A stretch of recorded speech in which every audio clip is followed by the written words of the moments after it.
Welcome to the GTN show. Now, as we're starting to approach what would have been the height of racing here in the European summer and the Northern Hemisphere, Heather has some news of some more major races that have been added to that long list of cancelled events. However, more positively, she does have a glimpse of some more low-key races starting to return to normal, and I'll have all the results from the virtual racing too, plus some stories of how the pros have been keeping that competitive streak burning. And before all of that, Heather and I are going to have a chat about how we feel our bodies might have changed during this period of lockdown.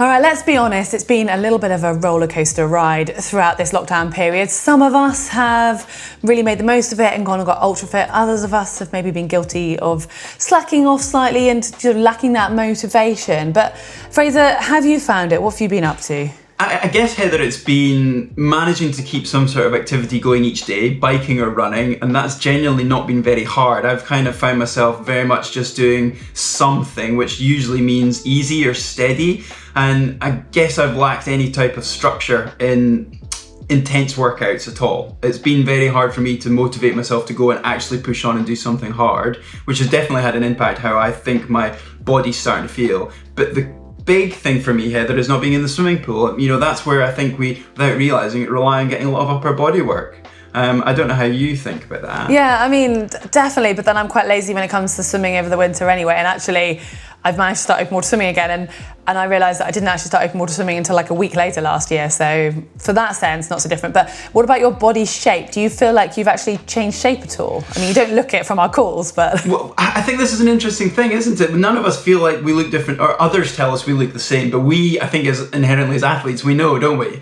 And I definitely feel that I've changed quite a lot, whether that means it's just composition, and you know, I definitely must have lost muscle mass and probably put fat on, but whether I'm actually heavier, I have no idea because I don't actually own scales. Yeah, no, I'm exactly the same. I mean, it's like, yeah, it's more just knowing from trousers and things that fit. But I mean, obviously we can tell sort of roughly what's happening to us physically, but obviously we don't know so much what's happening with us physiologically. And early on in lockdown, I did speak to Dan Plews, who's an exercise physiologist, to find out what is happening sort of at the sort of underneath level, so to speak. And that was obviously long before we thought we'd be locked down for so long. But let's just remind ourselves what Dan had to say. So I guess there's a few things that happen, and I'll go through them in the order. One of the first things that happens is we do get a dramatic reduction in our blood volume. And that's why typically if you have a rest day, you'll always find that heart rate's a little bit higher because the heart rate's counterbalancing that dropping cardiac output and that dropping stroke volume. So you're having a higher heart rate. So at submaximal levels,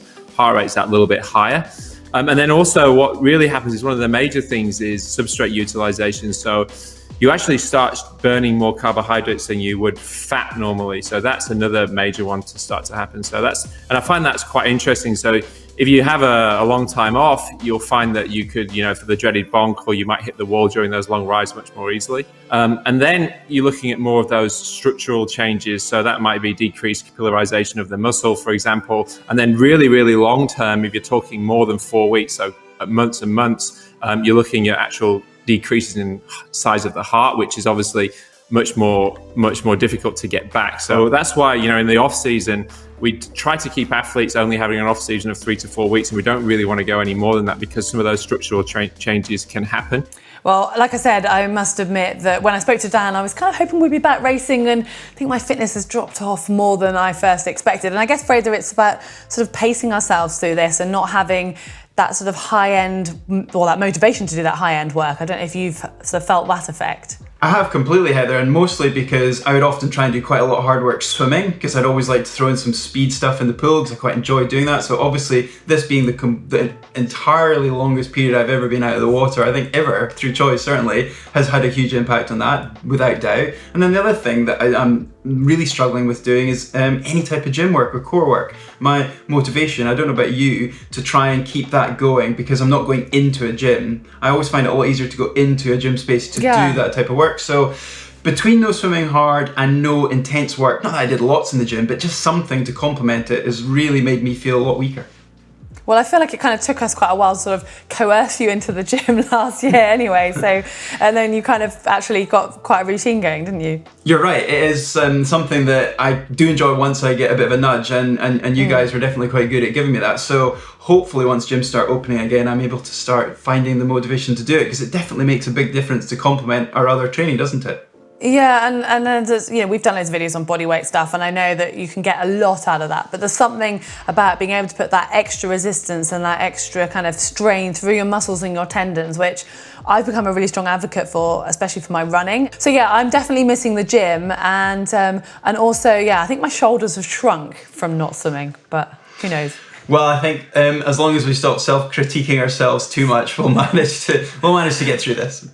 Well, the scariest thing for me is that not knowing, because I have no scales at home and I don't have any races coming up, I'm not really testing myself, so don't quite know where I'm at. But we would love to know if you guys are feeling the same as Fraser and I, and if you feel that your body shape has changed in any way. Do let us know in the comments section below, even if it's just going to make us all feel better, because we're in it together, aren't we? Anyway, it's now time to look at the results from last week's poll, when we asked you if you are coached or self-coached, and 82% of you said you are self-coached and just 18% have a coach. Although saying that, quite a few of you who are self-coached still use some sort of program, whether it's something you've taken from online or maybe even bespoke to you, or you're using GTN as guidance. So I guess that's sort of having coaching assistance as opposed to pure coaching, but interesting to know. On to Tri News, and I'm afraid to say we're going to start off with a little bit of a downer, a couple of race cancellations. And yes, I know races are getting cancelled all the time, but these two are a couple of biggies which caught our eye. The first being the Xterra World Championships, which were due to be held on the 8th of November in Maui, and along with the Trail Half Marathon World Champs, which were due to be in Oahu a month later. Well, instead of postponing, they have actually put a full cancellation, so they'll be due to happen around the same time next year. But I guess it comes as no major surprise, because the 2020 tour for Xterra had already been cancelled, so I guess there was no way to actually qualify for those events. And it's a shame not to see it postponed, but I guess trying to fit those events into the calendar is quite tricky.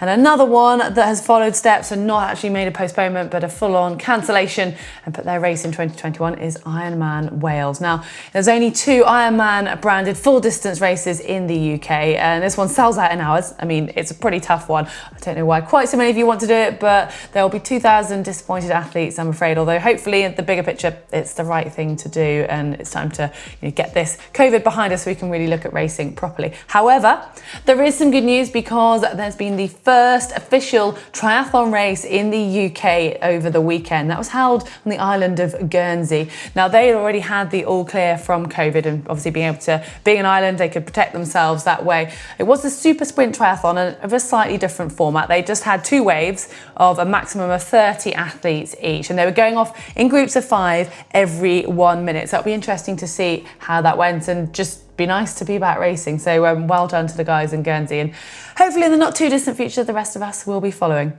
We can't go a full show at the moment without talking about some sort of news from e-racing. Yes, this time it is Super League, who have just launched their new esports cycling series, and it's attracted some pretty big names, partly because there's actual real prize money up for grabs this time. The top 3 out of each race will get prize money. There's also points for intermediate sprints and King of the Mountains or Queen of the Mountains, which will then be added onto the team score. So as well as racing individually for money and obviously places, the athletes will be representing their country in their team. So there's going to be 4 athletes per nationality, and we have Great Britain, France, Norway, USA, Germany, Australia, Canada and Brazil all announced. And there's going to be 5 races in total. The winning team from each race will get prize money, but then there's the overall series of the 5 events will also be awarded to the winning team for that, which those points come into play. When it comes to the actual each event, it's the fastest 2 athletes from each team that will count for the scores. Like I said, it launched on Thursday night, and that was with the men's race. The women race every Tuesday evening. It's at 7 p.m. British summer time. It is on a closed circuit on Zwift to obviously eliminate any cheating, especially with prize money being involved, but you can catch it on Super League's YouTube page. We're going to round up Tri News with a world record. This one is another Everesting world record. Pro cyclist Lachlan Morton part of the EF Pro Cycling team, attempted it over the weekend in Boulder, Colorado, near where he is based, and he broke it in a time of 7 hours, 32 minutes, 54 seconds to cover the whole 8,848 meters of climbing that's required to complete this Everest challenge. He chose a 1.9 kilometer stretch near his home that had an average of 11%, and he had to complete that 42 times. I think it's clear to see that the pros out there are pretty desperate to get back to racing, or at least having some sort of challenge to get their teeth stuck into. Now, to start race news off, I'm going to have something a little bit different and, well, quite exciting, or at least exciting for Mark anyway, because you see Zwift and Scott have partnered up to celebrate all things biking over the course of a week using their sponsored athletes, whether that be the road athletes, off-road, and of course triathlon. And we have been involved to do some filming. So yes, there is not one but two awesome races that Mark got himself roped into. So if you fancy seeing how triathletes like Mark, or more importantly the Brownlee brothers, fare against say Mitchelton Scott riders like the Yates twins, well, keep your eyes peeled on the GTN channel from this coming weekend. Right then, now we're back to what is the traditional virtual race news at the moment, which is the Ironman VR series. We're on to number 11 now, and a new format that started last week is the athletes running a 3K time trial essentially before hopping on their turbo trainers for the bike portion. Now this week we had a 40k segment from the newly formed 5150 Port Macquarie racecourse in Australia. So we had the women starting on Saturday, and well, essentially we had a race dominated by Nikki Bartlett, a previous VR champion already, let's not forget. She not only had the fastest run, but she then went on to have the fastest bike split by some 3 minutes. So absolutely dominated with a finish time of 1 hour, 7 minutes and 16 seconds, some 4 and a bit minutes clear of second place, which was Angela in 8th. Third place went to Jodie Robertson, and fourth place was Summer Deal.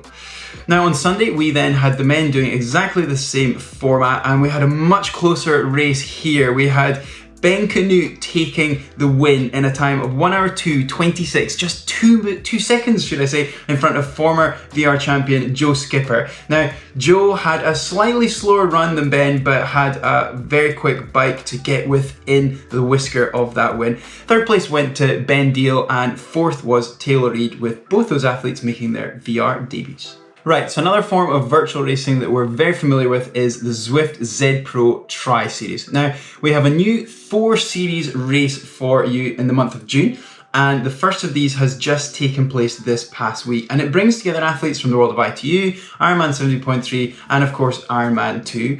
Athletes are committed to all 4 of these series, and we also have things like points up for grabs in mid-race preems, points for your finishing position in each race, and that all goes together to add up to an overall ranking once the racing is finished. So first up we had the women, and top honours went to Teresa Adam, who took the sprint win from a select group of 9 that had pulled away from the rest of the field, leaving behind the likes of Sophie Caldwell and Flora Duffy, which is quite surprising.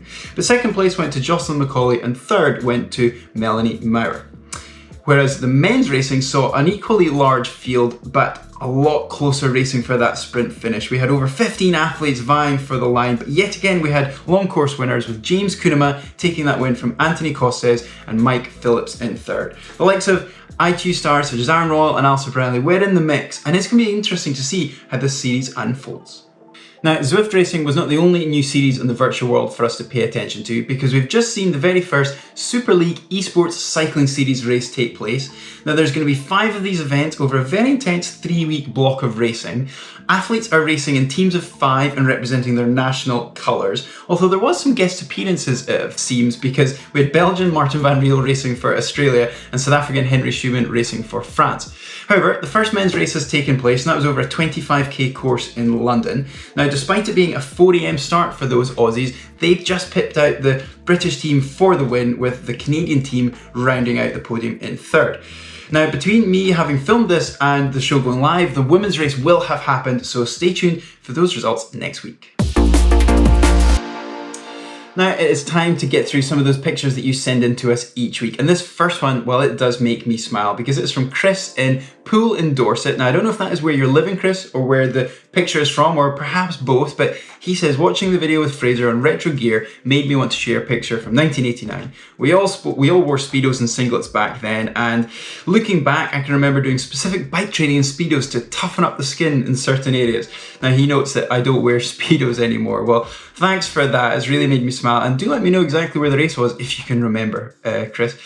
Now, moving on to a great looking pain cave setup here from Matthew in Manchester. He says, getting through lockdown in my pain cave on his Evo 2 Max time trial bike in front of two impressive screens there with GTN, thank you for that, noted, on one screen and Zwift on the other, and with a load of medals and trophies there for some inspiration, I guess. So hope you're still managing to get some great indoor workouts in there. Thanks for that. Now, another great indoor space is this one from Paul. Now, he has sent this in from Sudbury in Ontario, Canada. Now, I am most intrigued by the fact that he says his bike is a Mille Uno, which I haven't heard of, so please correct me if there's a reason why I should have, but it's from 1980, which is older than me. Now, I can't really see the bike properly because of your punch bag, so maybe send us in some more pictures. It'd be great to see it in detail. That's beside your treadmill. Now, you said with COVID and lockdown, and you got that new treadmill as a birthday present on Christmas Eve, you decided to update your pain cave and was inspired by the colours of Zwift. Well, great looking orange and blue there, which he says was left over from painting your daughter's bedroom. So brilliant looking setup with the gym equipment and all your Swiss balls and everything else in there. Fab space. Now this final picture, this also made me smile. Now Heather put this in our script, and I think I know why, because this is from Jodie, and she says she's in the northeast of Scotland. Now do let me know where exactly, Jodie, because I grew up in the northeast too, so it'd be brilliant to know where you've been getting this mini duathlon done. Now she said this is a handicap duathlon that her and our Aurora triathlon team did over a 1.5k run, 17k bike, and then a 5k run to finish. Now, great idea to do handicap runs because you've got some people to chase down, and she said all finished within a minute of each other, and Liam took the win. And there is a trio of felts that they are racing and riding on here. A felt IA10, a felt IA14, and a felt B2. So lucky you guys. Now, if you also would like to share your pictures on the show each week, please drop them in via the uploader, and the link to that should be on screen now. Right, so I'm going to finish up here with a great story. Now, it's something that we don't necessarily share in this section of the show too often, but Matt has sent us in these pictures and a great story about a massive event that he's going to be embarking on this coming weekend. Now, Matt is in Amsterdam, and he is going to be doing a socially distanced Ultraman over the 19th, 20th and 21st of June. So this coming weekend. Now, unfortunately, he says, one of my oldest friends died at just the age of 39 through falling into a diabetic coma. Now, he has called this event the Embrunman because his friend loved zebra print and wore it all the time, he says. So it's to honour her memory and to raise some much needed money for diabetes research. So what a great epic event that you're going to be undertaking. So please let us know how it goes, and if you want to find out more about Matt's event, then you can search the Just Giving page and put in the word Zebraman to find out more. Now it's time to have a quick recap of what the pros have been sharing on their social media. And first up, I've spotted some running stories yet again, because you will remember me talking about Richard Murray running very fast over 5k not that long ago. Well, he's at it again, and this time he's targeted 3k.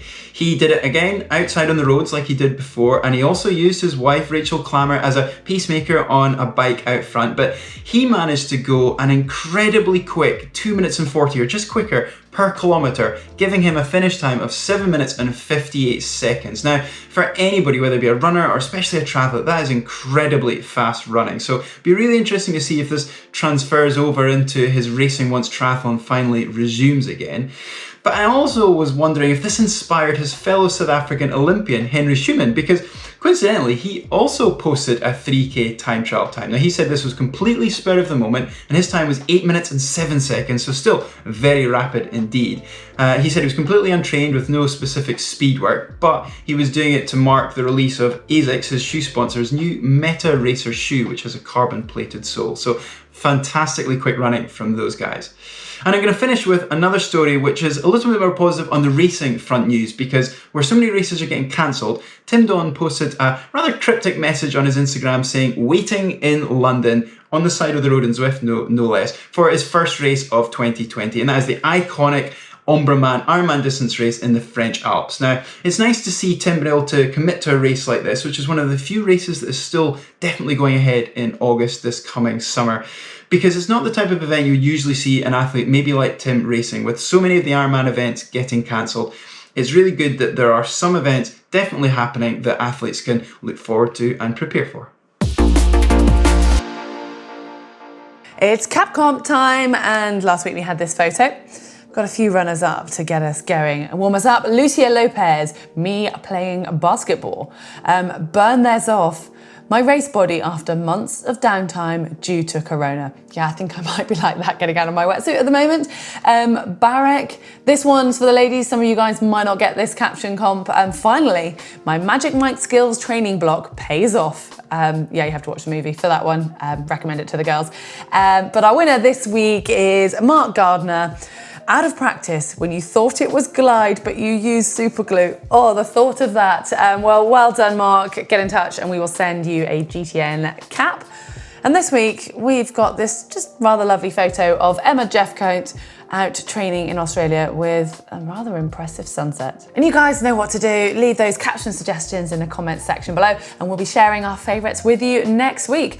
Well, that does round up this week's show, although there's still plenty more to come on the channel, including a rather epic one from Mark that should be out on the weekend, where he goes to find out how hard it is to run 100k. We're also going to be questioning that myth of, does the fat burning zone even exist? And if you're getting into your running at the moment and you want some new kit, we've just restocked our running t-shirts over on the GTN shop, so check that out. And remember, give us a like and you can subscribe by simply clicking on the globe that's on screen. But before you go, there's a couple of videos you might like. One is how to run a 5k faster. So if you're chasing that PB, check that video out just down here.